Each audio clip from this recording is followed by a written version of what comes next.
Hit me. From Studio A in Arcata, behind the redwood curtain, it's time for...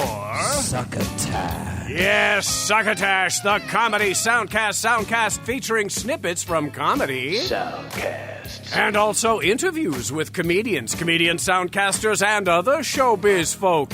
And now, here's this episode's host from up the coast, the man who puts the X in Xbox and the tie on antisocial, Comedy Soundcast Soundcaster, Tyson Saner. Saner. Saner.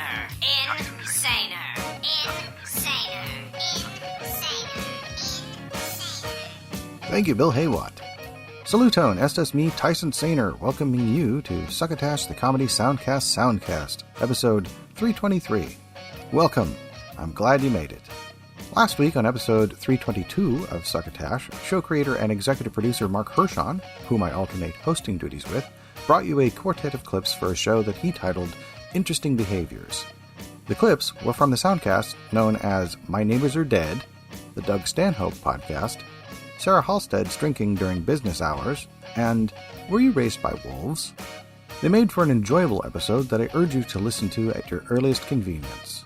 You can still find that episode and every episode of Succotash going back to the first episodes from way back in 2011 at www.succotashshow.com and also on most Soundcast streaming services including, but probably not limited to, Apple and Google Podcasts, Spotify, SoundCloud, Stitcher, Amazon Music, Audible, iHeartRadio, Podbay, and Podchaser. This week's episode contains 3 clips, one from each of the soundcasts known as On the Rocks, where celebrities and cocktails mix, Gutting the Sacred Cow, and Chattabix. There's probably an advertisement from our longtime 100% fake sponsor Henderson's Pants somewhere for you toward the end of the show, so there's that to look forward to as well. I can't think of anything else to say at the moment, so without further delay, let's get to the clips. First up, On the Rocks, where celebrities and cocktails mix, also known as On the Rocks with Alexander, where celebrities and cocktails mix, from Straw Hut Media.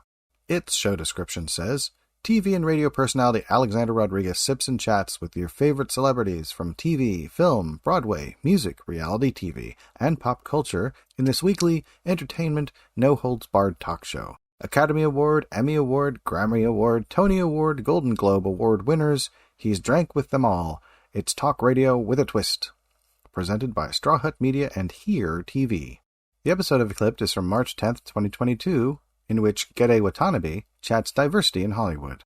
The episode description says, on this week's On the Rocks, we got deep into the world of acting with Gede Watanabe from 16 Candles, Mulan, ER, Sesame Street, and so much more, as we chatted about his Broadway debut in Stephen Sondheim's Pacific Overtures, and chatted about patriotism and political uprising as detailed in his latest performance of Assassins, and we talk about minority representation and stereotypes in the media with actor Stephanie Erb and host Alexander Rodriguez. Now, I really liked hearing this interview.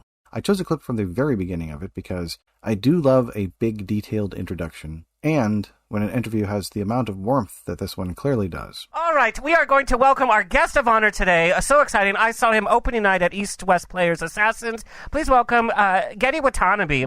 He made his Broadway debut in the 1975 original Broadway cast of Pacific Overtures, written music and lyrics, of course, by Stephen Sondheim, and directed by Hal Prince. He's been a working actor for over 45 years and is known for many roles on stage, TV, and film that include memorable roles in 16 Candles, Mulan, ER, Sesame Street, and UHF, with appearances on The Simpsons, Seinfeld, Family Guy, Murphy Brown, and many, many more. And when I say many, many more, I do mean it. He is currently returning to his Sondheim roots as Charles Guiteau in East West Players' production of Assassins. You can also catch him playing Gary Chen in the comedy The Disappointments on YouTube. Please welcome Gede Watanabe. Hello, sir. Hello. Oh my goodness. I was looking at all the pictures of the old some of the old movies. Oh yes. You know, it's funny when you go down this Gede Watanabe like rabbit hole. It's like, oh, yes, and that and that and that. It never ends. No, and it's so colorful, and it's like you've been like through a wonderland of your career. That might be the right word, colorful. we're going to talk about some of that color. I mean, your career literally reads like a movie. You grew up in Utah, did theater in school, then you end up as a street musician in San Francisco, then you end up on Broadway for your first role, making your Broadway debut. What inspired that move from Utah to San Francisco to be a street performer? Like, what was happening? I had to get out of Utah. It was the main reason. And also, I didn't want to do what my parents wanted me to do, which was be a doctor or a lawyer or something. It just didn't work. And also, I couldn't add. So there was just no way. I was so bad at math, and it was very anti-Asian. Yeah, I was really bad at math. But you did a lot of plays in school, and so, but your parents were like, "Oh, that's fine for school, but not for career." Oh God, yeah. They thought that this was the worst choice of my life, and so I pretty much was on my own. But I actually was happy about it because I had to prove to myself that I could, do it. So it was, in some sense, I took a lemon into lemonade, as they say. Well, we're talking about living a colorful life. Working as a street performer in San Francisco, what did you learn most about life doing that? I wanted to say hi, a shout out to you also. So to me? Yes. Yes. Hi. You're the only Stephanie here, girl. Hate to tell you. Stephanie's my alter ego. It's like I'm We've never met, but I've seen you on Ray Donovan, which is one of my favorite films. Oh, that's awesome. Thank you. And I just have a question, real quick for you. I know we're going to talk. Yeah. Did you ever consummate a relationship with him on the show? No. I'm glad you said on the show, by the way. Yeah, I know. We saw some of those pictures. Actually, Naomi Watts was at the rap party, and they looked very much in love at the time. Yes. But no, I played a crooked politician that was bribing him to, but they never had it go on. I got punched in the face and bitten by a snake. And then he picked me up a deadlift off the ground. So I was like, Liam's doing his a big muscle guy. work. Which constitutes for love in my eye. I agree. It was truly. My husband would have been in big trouble if he had shown any interest at all. But he did. He put me in a car and sent me to the hospital, and you never heard from me again. Well, you heard that she survived, and I was like, oh, could I come back and be a love interest? Yeah. No, that wasn't in the books. Because there was a little bit of an attraction there, I thought, too. Wasn't there? I thought so, too. I have to say, on set, I think at first when a guest star shows up, people are on their guard, like, are you going to be a jerk? Are you going to be a fun person to work with? And I had seen a production of a Shakespeare play he did in New York, and I said something about it. And I think that made him realize that I'm not just a bimbo or whatever. And then suddenly, doing the scenes, we tried to make it better together. And as you know, on TV, you don't have a lot of time. Sometimes the directors don't have anything to tell you to do. Yep. You just do your thing, and you hit your mark, and you pick up your pencil, and you put it down, and you go where you're supposed to go, and you leave. But in this was the most fun experience I think I've had on set, because we worked on it together to make it better while we were doing it, and I was in heaven. I didn't want it to end. That's kudos to him, actually. Exactly. Yeah. No, I would love to work with him again. That would be great. Let's not talk about me. Well, no, but I'm the worst at that. I'd rather be the interviewer than the interviewer.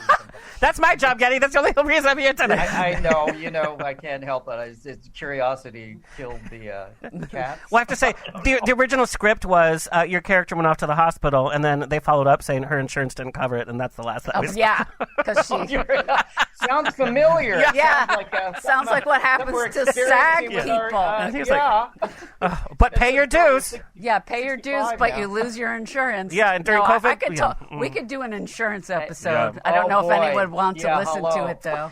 If you want to reach out to them, you can go on Twitter. You can find the show at On the Rocks On Air. That is at capital O-N-T-H-E, capital R-O-C-K-S, capital O-N, capital A-I-R. G'day Watanabe is not on social media, which is explained in the episode. Host Alexander Rodriguez is on Instagram under Alexander is on air, that is all lowercase, AlexanderIsonair, and his co-host Stephanie Erb can be found on Twitter at Erbness, that is capital ERBNESS, and the show's website is listed as www.ontherocksradioshow.com, that is www.ontherocksradioshow.com. Next up tonight, Gutting the Sacred Cow, from Monkey Butt Productions, ACPN. Its show description says, stand-up comedians Kevin Gootee and Kevin Israel love films, and they love arguing about them. But in this unique podcast, they invite guests to come in and argue why some of the most financially successful, beloved, or acclaimed films are trash. But here's the twist. The film must meet one of these criteria: wildly beloved, financial success, or critically acclaimed. So, no dunking on Friday the 13th Part 8. We all know that's an egregious piece of shit. We give a platform with those who have unpopular opinions to be bold enough to voice them. Some films that have faced scrutiny: Back to the Future, The Dark Knight, Toy Story, Ferris Bueller's Day Off, The Matrix, and Die Hard. Can the guests persuade us, or do we rip them a new one? Give us a listen, and we'll easily prove that we belong on any top movie podcast list. No one is doing what we're doing, and we're damn good at it. Everyone loves film debate, and who better than two wise asses from New Jersey? We throw plenty of fun segments in the mix: our favorite movie quotes, guessing the IMDb and Rotten Tomatoes scores, 5 fun facts. Our readers have us ask our guests questions they'd like answered in, quote, Ask a Gutter, unquote. We read critics' 5 and 1-star reviews, and our favorite segment, reading Amazon 5 and 1-star reviews. You'll never go down a more fun rabbit hole than hearing crazy people asking for refunds while submitting their personal info for payment. Jeff Bezos isn't reading these comment sections, folks. We also thoroughly enjoy mocking snooty movie critics and their blowhard reviews. We get it. You have an English Lit degree. Kevin and Kevin preside over these cases and see if their guests have made them change their minds or their scores. Check out this podcast dedicated to giving the most hilarious, witty, and funniest movie reviews and discussions you'll ever hear. We're going to make you laugh, no doubt about that. We serves you recommendations and commentary on the buzziest movies. Join a rotating cast of guest pop culture aficionados. We leaves room at the table for exploring a range of reactions and opinions on every bit of the pop universe. I'm reading this as written, by the way. From lowbrow to highbrow to the stuff in between, they take it all with a shot of cheer, specifically the auteurs whose early successes afforded them the rare, quote, blank check, unquote, from Hollywood to produce passion projects. Each new miniseries, we delve into the works of the film's most outsized personalities in painstakingly hilarious detail. We started with hostile movie discussions and has evolved into hostile informative movie discussions. We don't always agree, and that's just fine. We talk about movies the same way you talk about movies and pop culture with your friends. Sometimes we'll review movies that are poorly rated on Rotten Tomatoes and try to ascertain whether or not those movies are accurately poorly rated, or maybe they just didn't get a fair shake. Sometimes we'll discuss upcoming movies in the MCU, film reviews, TV reviews, and all your conversation around movie and non-movie related stuff. Plus a whole bunch of recommendations to watch in cinemas, on all streaming services, and on physical media.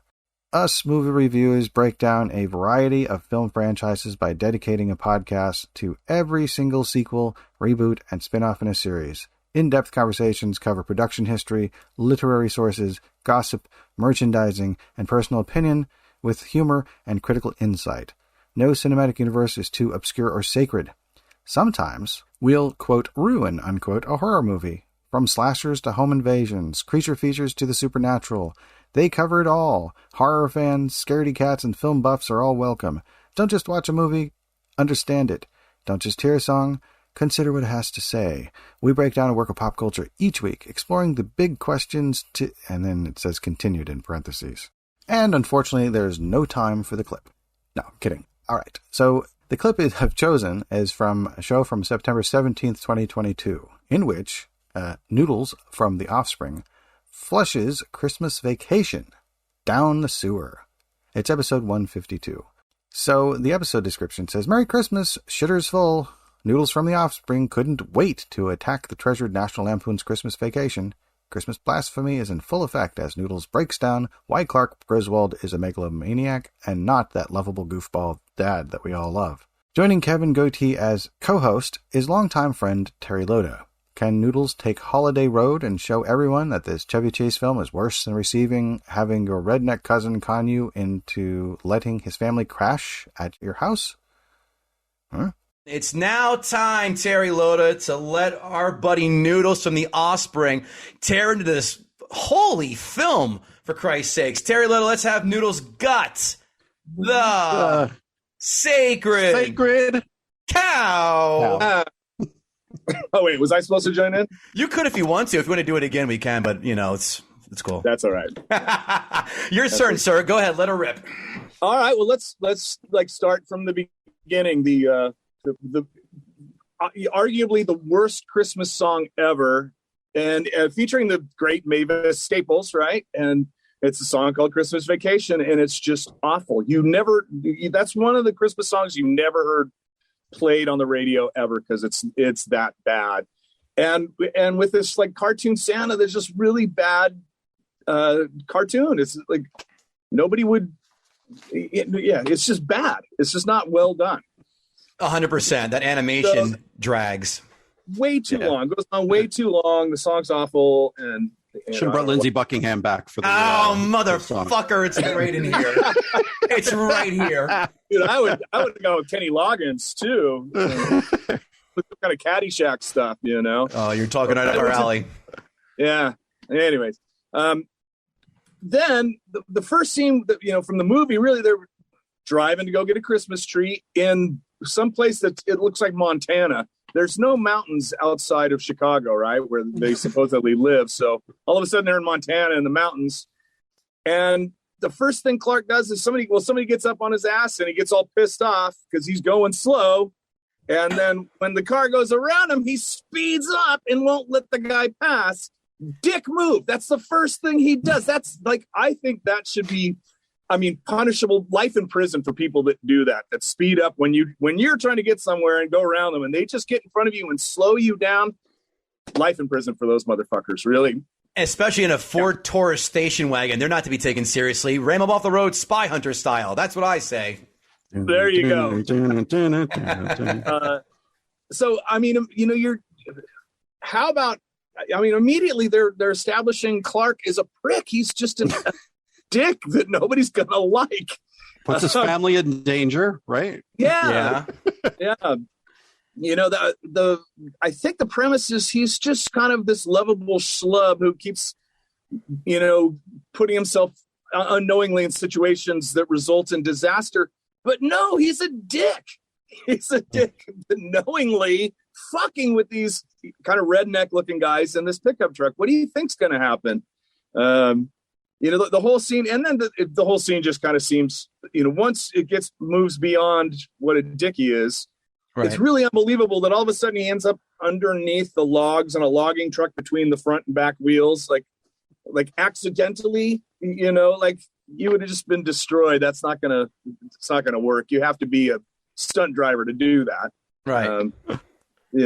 And then they crash the car and they just, okay, let's continue on with what we were doing. Let's go find this Christmas tree in the middle of the woods. There's trees everywhere, but they're walking around in this open field until all of a sudden the light from heaven shines on the one perfect tree, right? Right. But of course, Clark doesn't bring a saw. So then they cut to the next scene and they dug it out somehow with their teeth in their hands, right? They dug the tree out. Motherfucker! It got frozen snow. Oh! Also, it's a 40-foot long tree, right? It's a 4-story tree that they're going to put in their living room. But yeah, they just tore it out by the roots. Makes no sense. Should I keep going? Where do you want me to go? No. You as long as you want to. Keep going whenever you're done. Keep going. Yeah.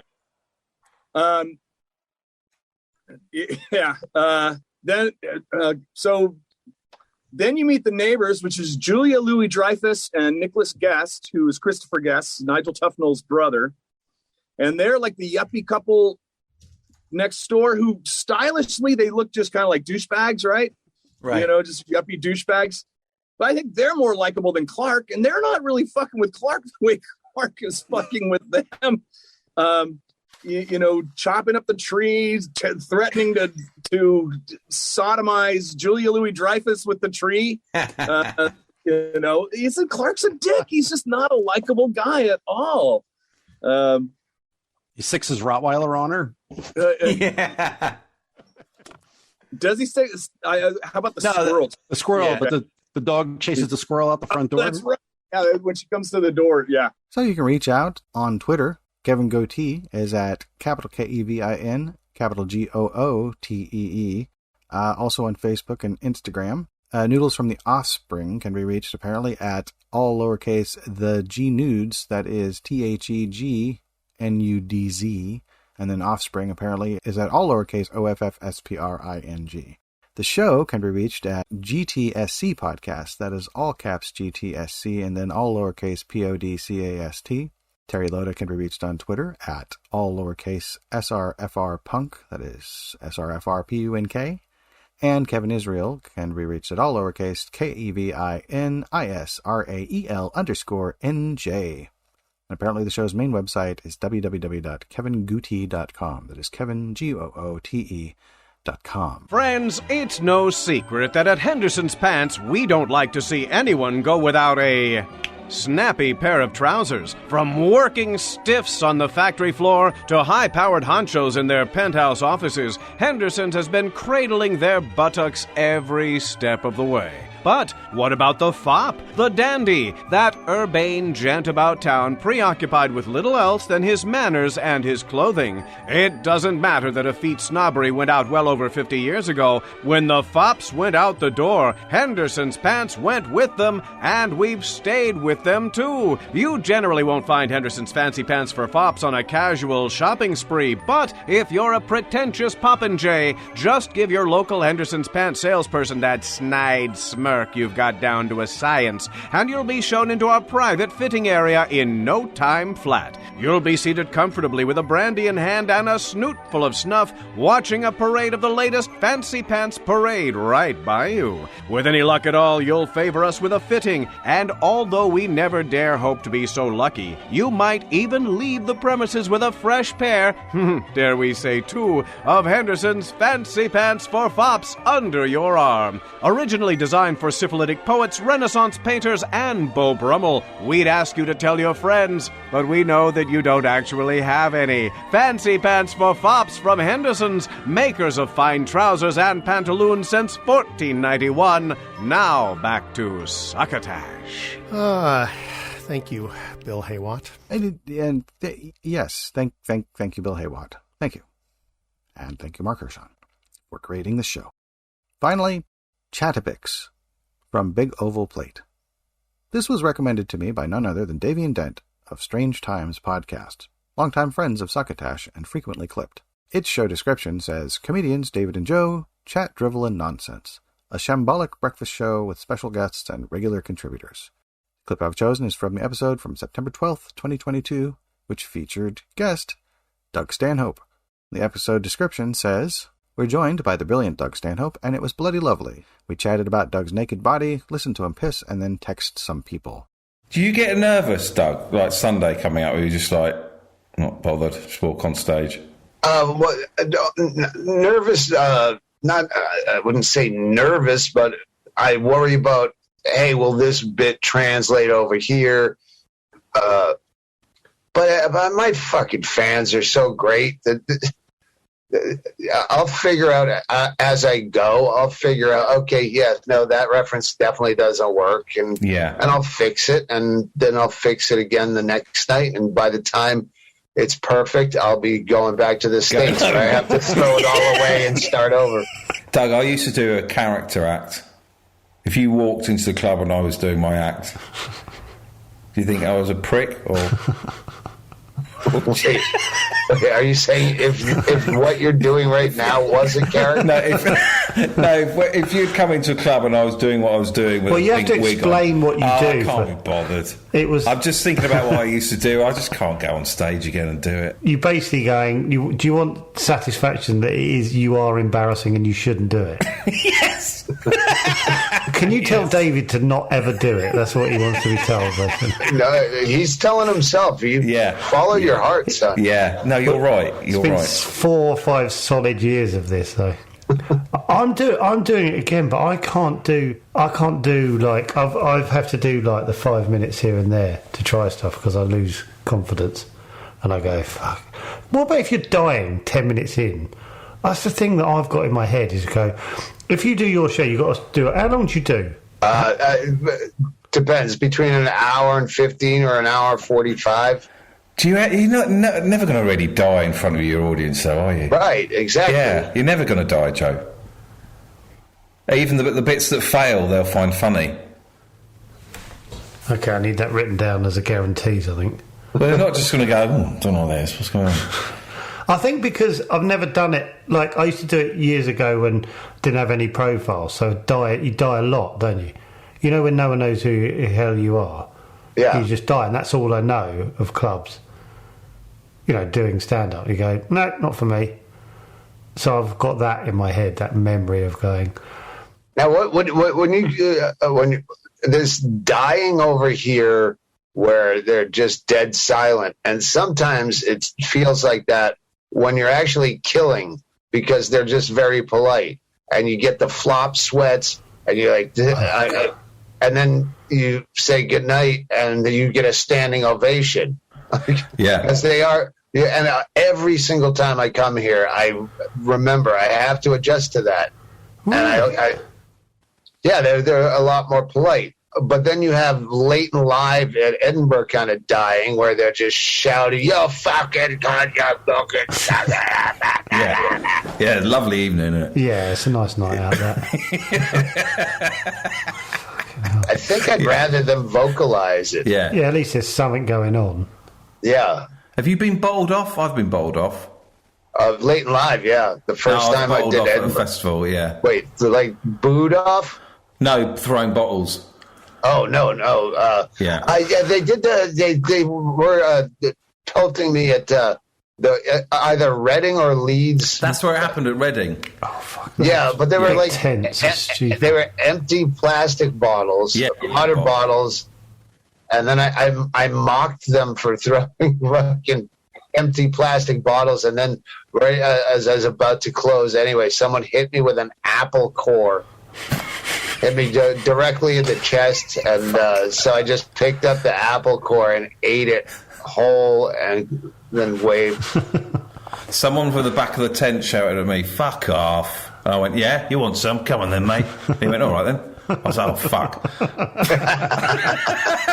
All my bravado. And my son at the time was 7. He was just watching me.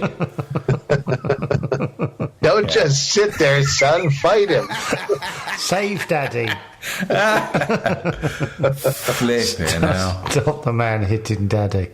I had someone try and swing a punch at me as I left up the creek once. Really? Yeah. I was walking off and they sort of just swung a punch. I'd ask my manager. Someone did come on stage. I think it was Manchester.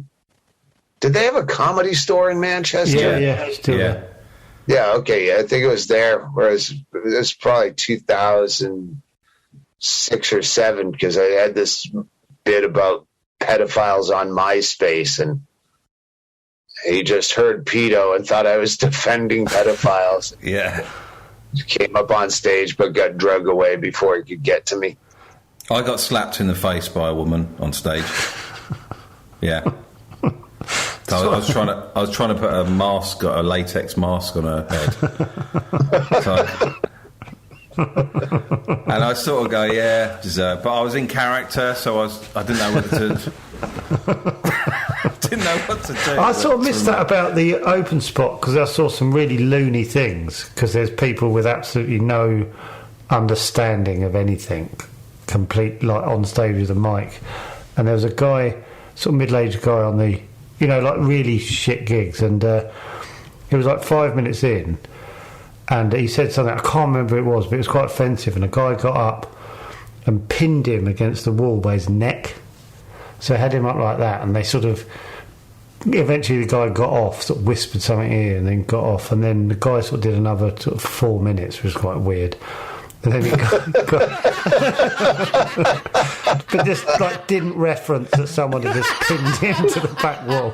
So it's like that, and then went, So my wife, my wife's a dental receptionist or whatever, and as he tried to get his voice back, and then he came off, and I went, "Oh, you're right, mate," and he genuinely said to me, "I feel like I lost him in the middle." So someone pins you up against the wall, you fucking load. You can find the show on Twitter at Chatterpix1, that is all lowercase CHATABIX and the numeral 1. David Earl does not appear to be on Twitter. Joe Wilkinson can be reached at Gillingham Joe, which is all lowercase GILLINGHAMJOE. And Doug Stanhope can be reached at Doug Stanhope, capital DOUG, capital STANHOPE. I do not know if they have a main website, but you can find their Patreon at www.patreon.com/Chatterpix, CHATABIX. Wow, seems like only a few minutes ago I was writing the intro to the show, and now this bit at the end needs writing as well. Isn't that the way of things? I do hope you found something enjoyable in the program tonight. I say tonight for a couple of reasons. One is that it is actually night when I'm recording this part, and the other is because, more often than not, I used to say that regardless of what time of day it was when I recorded, and now I still do. I appreciate your taking some of your time out to listen to what I selected for you. If you are now inspired to learn more about the entertainments you were just exposed to, you are free to do that. Maybe you'll come back to listen to the next show, which would be 324, and will most likely be hosted by Mark Hershon. Maybe you've already listened to 324 because it is far enough in the future that you are listening to the episodes backwards or just generally out of sequence for whatever reason you choose. Maybe you are an electric audio archivist, far into the future, when myself and everyone else I know or knew of are long dead, and you are navigating the audio virtually with AI-generated art to represent us Soundcaster ghosts visually in some way. In any of those scenarios, I do hope you have the opportunity to share us with others. We'd really appreciate it. Maybe, in your present, I still have the webpage www.tysonsaner.com, which you could visit to check out links to another soundcast I co-host with Hunter Block called Antisocial Show. There are also links to my YouTube channel, which mostly features videos of myself playing video games. At this point in history, it is September of 2022, so I've just recently published an episode where I play Slime Rancher 2 and give my first impressions of it. And finally, maybe, when you are checking those things out, you will remember that you listened to this show at some point and discovered a soundcast. You will listen to every episode that you possibly can of it. Sometimes it works that way. Thank you for listening, be decent to each other, and please remember to pass the Succotash. You've been listening to Succotash, the Comedy Soundcast Soundcast, with your host, Tyson Saner. Brought to you by Henderson's Pants and... Imagine your company's name right here. Rate us and review us at Apple and Google Podcasts. Find us on the web at succotashshow.com, on Stitcher, on iHeartRadio, on YouTube, on SoundCloud, and wherever fine soundcasts are streamed and or downloaded. Follow us on Twitter and Instagram at Succotash Show. Like us on Facebook. Email us at tyson@succotashshow.com or call into the Succotash Skype line at our toll call number 818-921-7212. That number again is 818-921-7212. You can also upload clips from your favorite Comedy Soundcasts directly to us using our direct upload link at hightail.com/u/succotash. Succotash is produced and engineered by Joe Paulino through the auspices of Studio P Sausalito, the home of the hit. Our hosts are Mark Hershon and Tyson Saner. Our musical director is Scott Carvey. Our booth assistant is Kenny Durges. Succotash is executive produced by Mark Hershon. Until next time, I'm your loyal booth announcer, Bill Haywatt, reminding you to please pass the Succotash. Goodbye.